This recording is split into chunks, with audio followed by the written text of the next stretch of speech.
আসসালামু আলাইকুম ওয়া রাহমাতুল্লাহ। আরবি হরফ 29টি। আরবি হরফ কতটি? আরবি হরফ 29টি।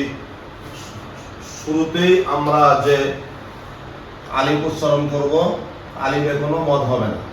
আলিফ আর হামজায় কোনো মদ হবে না। আলিফ, বা, তা, থা, জিম, হা, খ, দাল, যাল, রা, জা,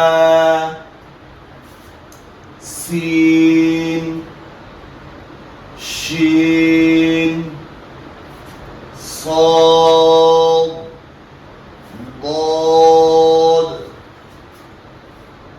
طاء ظاء عين غين فاء قاف كاف لام ميم নুন ওয়াও হা হামজা ইয়া। এইভাবে করে বারবার পড়তে হবে ইনশাআল্লাহ।